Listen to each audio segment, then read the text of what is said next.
You are listening to the We Are West Ham podcast, and no, your eyes or eyes aren't deceiving you. This is James Jones and not William Pugh. I'm going to be doing a lot more of these opposition views over the course of this season, so you better get used to it. Anyway, on to this week's show as we look ahead to arguably the biggest London derby happening in the Premier League this weekend. Those in North London will disagree, but I definitely don't. West Ham travel to Fulham on Saturday afternoon, and I'm delighted to say I'm joined by a huge Fulham fan, Jack Collins from Ranks FC and the Fulhamish podcast, to help look ahead to the game at Craven Cottage. How's it going, Jack? I'm good, James. Thank you for having me. It's a real pleasure to be on, and I agree. Biggest derby in the Premier League this weekend. I'm excited. Good to have you, mate. And yeah, no one cares about those guys up in North London, do they? No one cares. Anyway, Jack, I wanted to kick off with your views on Fulham's expectations this season. Obviously, third season back in the Premier League since promotion, 10th and 13th finishes respectively since that promotion. Are you looking for... What's the expectation? Are you looking for much of the same, or is this the season where you kind of, okay, we want to push on now? I think, look, after bouncing around for so many years, from that kind of relegation back in 2013-14, it felt like Fulham just needed to stabilise. And that last season was the first season where we hadn't been in a relegation or promotion fight for the best part of a decade. So actually just sort of sticking in the middle and actually consolidating and building a base back in the Premier League, I think is the main thing for Fulham and for Fulham fans. Look, we got to the semi-final of the Carabao last year. It'd be great to get to Wembley, whether that's a Carabao Cup final, whether that's an FA Cup semi-final. But we all know that kind of depends on just trying not to draw Man City out of the hat. So it is kind of one of those ones where we'd love to push on. I'd love to be saying I'd love Fulham to be pushing for 7th and a European spot. I think that it's plausible, but incredibly difficult. And with the quality of, I think, sides like Brighton, with the quality that West Ham have brought in this season, you look at those teams sort of in the same bracket, and I'd say that Fulham probably lag still a tiny bit behind in terms of squad quality. I think we've got enough to beat most teams on our day. But in terms of consistency over the course of a season, I'd like to stay out of that relegation dogfight, which I think will be tighter than it was last year. And I think just being in that middle ground where we can look to build and hopefully a cup run will be another good season for Fulham. Yeah, I think personally that there's a group of teams in the Premier League, probably 8 or 9 big, that could go into any season at the moment and feasibly go, yeah, no, we could qualify for this year. Like we've got the squad. And Fulham, I think, given the quality that you've got in the team, and I'm just going to go on to the transfer business. Obviously, you lost Jalpalinia, which would have been a big blow. Yeah, Tosin and Willian, probably the other two sort of key Fulham players that left, but you've replaced them with Emil Smith-Rowe. Joachim Anderson's come back. I actually forgot he played for you before. And and it was like he's returned to Fulham. I was like, what? Did you play for Fulham? Sander Berge and Reece Nelson. Player, unless they're coming back to you, apparently. Sorry? Don't fall in love with a lone player unless they're coming back to you. It was nice to see him come back permanently. Yeah, of course. Sander Berge and Reece Nelson also come in. Are you happy with that business? Because losing Jalpalinia, obviously, there was this big thing, was it last year or the year before, where Fulham couldn't win unless they had Jalpalinia in that midfield. Are you happy with that level of business, sort of the comings and goings? I think we've bought quite well. Obviously, Cesc coming back on a free was a big emotional one for everybody. Whether he's going to play very much or not is, still up in the air. He's been out for a long period. We've not seen him play consistent football. I don't know whether we're going to see all that much of Ryan Sessegnon, but it's nice to have him back in the camp regardless. I think Emil Smith-Rowe is a great bit of business if Fulham can keep him fit. I think there's a player in there that needed to be the main man, and he'll get that opportunity at Fulham in a way that he never would have at Arsenal. Sander Berger's, he fulfills a lot of the physical qualities that Jalpalinia had around. He will get about, he will make things happen at the base of that midfield, but it's about finding a balance for him. I think we were short one more midfielder. I would have loved to have seen a kind of more technical defensive mid come in alongside Berger and have a base there that you can kind of both play out of and make sure that you're still solid at the back. And look, I like Anderson a lot. Reece Nelson, we'll see. Another one with a point to prove. But I think that generally when you look at this business, it's very difficult to look at it and think Fulham have had a bad window. Equally, losing Palhinha is massive, and I would have liked one more body in the midfield there just to try and replace him maybe in the aggregate rather than actually trying to find a player quite as talented as Joao Palhinha was. Do you think that's maybe limited what Fulham have done? I know we're only 3 games in, but do you think that is that been evident in the way that you guys have started the season? I just don't think that we found our structure yet. And look, Marco Silva is pretty wedded to his 4-2-3-1, and those are the things that he's been able to play off. And with Palhinha in there, you can kind of get away with having, you know, your extra player in the pivot, if you will, as a more creative type, as someone who can bomb forward, as someone who can get on the ball and make things happen. I think we're having to learn quite quickly that without Palhinha, you can't do that. Now, obviously, Sander Berge hasn't started a game yet for us in the Premier League, nor has Joachim Andersen. It's going to take a little bit of time, I think, to get those players up to speed and into the system. Once that happens, I think Fulham will find a bit of a groove. But this is probably a relatively good time to play us, in that I think we haven't quite worked out exactly what the system looks like yet. They haven't worked out what they're doing with Andreas Pereira, who played in the 10 for a long, you know, for the last 2 seasons. Emil Smith-Rowe's come in. That's his favourite position. Can he shift out wide to the left where Willian was? There's a lot of questions still about this Fulham side. I think as the season goes on, they'll be answered. And I do think this squad has enough quality to survive relatively comfortably. But I think that it's about now finding that balance and finding a system that works with this squad.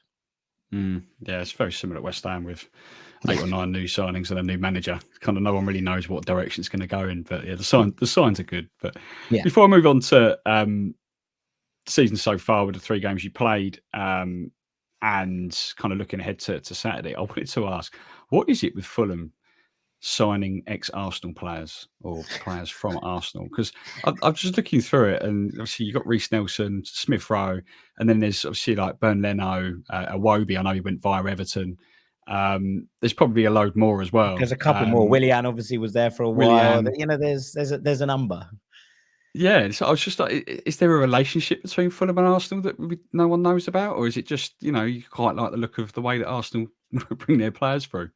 Honestly, I don't think there is, but I do think there is probably an appreciation of what Arsenal are doing, and the fact that, and to be honest, this has happened in the past, right? We've had a slightly different relationship with different clubs across it. For a while, we were Merseyside on Thames. It literally was, you know, a Liverpool squad, and they were picking up players from Fulham. We had Liverpool players coming in left, right, and centre. Over the last couple of years, it seems to be Arsenal. So I think what Fulham's transfer strategy looks like generally is looking at fringe players on the edge of being able to cut it for a Champions League club and thinking, well, could they shift downwards? And look, you've seen that from other places as well. Someone like Andreas Pereira coming in from Man United couldn't cut it there, but has been excellent for Fulham since he's come in. Calvin Bassey, you know, someone who didn't quite make the cut when Leicester were right up the top of the tree, and bringing him back and into the side from that spell at Ajax. It does feel like Fulham are quite good at finding those players just on the edge of being good enough for teams challenging for Champions League, and bringing them in to Fulham to kind of be starters in a more mid-table side, if you will. Yeah, it's quite a good transfer strategy. So, yes, it's not one I can complain about. No, exactly. Yeah, I mean, you can't really start throwing £100 million at Man City's best players, can you? So exactly. To go for the fringe players is a good strategy. Now, don't take this the wrong way, Jack. Don't be offended by what I'm about to say. But it's just a feeling, a personal view that I have on Fulham. And to be fair, it's not even a view. It's that I tend to feel that Fulham go under the radar a lot in the Premier League. Even when they've struggled and been relegated. And I say that because I had to just kind of look at how you'd performed over the last few years, just doing some research for this. And I completely forgot that you were relegated three years ago. I was like, did that even happen? I can't even remember that even happened. Like very almost a very unassuming, inoffensive, very quiet, get some of their business, just goes about it without any fuss. There's never any noise around Fulham, which I think probably aids the fact that people do go under the radar. And as a result, kind of not very up to date with kind of Marco Silva and his style of football and what he's trying to do at Fulham. Are you guys happy with what he's doing in terms of style? Because obviously there's been a lot of talk about West Ham's style of football under David Moyes and the reasons why the fans wanted him out or wanted him to stay in. And so I'm now very interested to hear what other fans of other clubs think of the way that they play football and their style. Are you happy with Marco Silva and his style of play? I think there was, I am, but to kind of exacerbate the point a little bit more, I think there was a survey last season about, teams who were happy with their manager, and outside of Klopp at Liverpool, Pep at City and Arteta at Arsenal, the highest proportion of fans that said they were delighted with what a manager was doing was Fulham with Marco Silva. Since he's come in, and obviously we came off the back of having Scott Parker as manager, where the football was dire, even if there were moments where, you know, everyone was very happy, like the playoff win over Brentford. And to be honest, I don't blame you for forgetting about the fact that we went down a couple of years back, because we were up and down like everybody's business. And the fact is that we were up and down 3 times in 3 years, and everyone was like, are they here? Are they not here? What's going on? You get the yo-yo club tag, and all of the seasons start to blend into one. So I think what Marco Silva's done in terms of being able to build a side that dominated in the Championship and then take that up and do what the other managers couldn't, and actually change that side into a more physical, more transitional unit that were able to compete in the Premier League, was really important without losing any of the ability to control games, especially at home. And there is a sense about that. I feel like even at the weekend, I'll be surprised if West Ham come, even with the amount of talent in this squad, and dominate the ball at Craven Cottage. We tend to hold our own against pretty much everyone bar the biggest sides in terms of controlling a game at home. And then away from home, we switch that up a little bit, and we are better at playing in transition. And so being able to switch that and being able to play on 2 sides of the coin a little bit, I think it's really, really important for Fulham, because fans will want to see, you know, a sense of kind of ball playing at home. That's always been the Fulham way, if you will, in inverted commas. But it kind of looks like that, you know, this fan base is united behind a manager. I think fans are more worried about him being poached by anyone else than the club doing a U-turn and sacking him. And to be honest, he hasn't really put a foot wrong in the 3.5 seasons now that he's been at the club. Everyone is very, very happy with him. Yeah, no, I think from the outside in, although I haven't really noticed it as much as, say, other clubs, I kind of look at Fulham and go, well, he must be doing a good job. He brought you up and then kept you in the Premier League 2 mid-table finishes. Like, I can't see a reason why. But then you can't answer much more than that, really, I don't think. Yeah, and a lot of neutrals couldn't see why West Ham fans wanted David Moyes out last year. No. But obviously there were reasons underneath it. But yeah, no, I get that. So last season you beat us twice, conceding 0 goals. Which wasn't hard, to be fair, last season. Your first wins over us for 10 years, which surprised me, actually. Yeah. Obviously, the 2-0 win at London Stadium in April, and the 5-0 thrashing at Craven Cottage in December. Very different West Ham side coming to Craven Cottage this time around. How do you think you're going to be approaching this one? Look, I think that Fulham will want to get on the front foot early. And I think that, you know, I was talking about this on Fulhamish the other day, that I really like the business that West Ham have done this summer. And I know it was definitely time, I completely agree, to get rid of Moyes. I'm not 100% sure if Lopetegui is the kind of dynamic manager that a lot of people think he is. I think he's quite a passive bloke. I'm a big fan of Betis in La Liga, and he was manager of Sevilla for a while. And it was okay when they were winning. And I think West Ham will be fine. And I think they will win games because they have the capacity to and the players to. But when it goes bad, it goes really bad, because the football can be atrocious at the same time. Really passive, really kind of no dynamism in terms of getting attacking players into the game. And so I'm really intrigued by what happens with Lopetegui and trying to see this amount of new talent and, you know, combined with the old talent that was already there in a West Ham team, and who gets in, who drops, who plays. You know, are we talking about getting a front 4 behind a striker that allows maybe the likes of Somerville and Paqueta to play alongside Bowen, and what that kind of all ties into? So I think Fulham will look in the same way that West Ham will probably do the same. But these are 2 sides that I don't think have found their groove yet, as you kind of mentioned earlier on. And I think that if you let West Ham into a game here where it's 0-0 at 70 minutes, you have more players capable of a moment of magic and a moment of just sparking a game into life than we probably do. So I imagine Fulham going to try and get on the front foot early. I imagine it's going to be keeping the ball and trying to make sure that there is a feeling amongst West Ham fans that, you know, who will pack out, obviously, the Putney end. That will be like, okay, we might be going through one here. This might be another one of those slightly trickier games. If West Ham score early, you kind of get the feeling that this could be a real problem. So I think Fulham will look to step it on, and then we'll kind of step off if 20 minutes go by and we haven't found an opener, and then do the same in the second half. But we will look to keep it. We'll look to knock the ball around. I'm still not completely sure about what Marco Silva's going to do. He's not a man for many changes if he doesn't have to. So whether the new boys come in, a lot of them have been international duty, whether they walk straight back into the side or what, is going to be a question. But I think you can kind of determine that Fulham will start hot and start fast and look to keep the ball in the first 20 minutes, no matter who's on the pitch for us. Mm. And if I'm Julian Lopetegui planning for this game, what am I looking at? What am I worried about? Or where am I looking to expose Fulham? So, I mean, again, because we're not sure about who's playing, it is probably one of those which might look really silly in a couple of days. But if I was playing the Fulham team that had played in the last 3 games, which hasn't really changed very much across those games in terms of starting players, I'd be looking to get right up amongst this front line. If Andreas Pereira is still playing deeper, which he has been so far this season, I think Ipswich showed that you can kind of bully him off the ball if you've got a little bit of physicality in there. You can kind of dominate that midfield.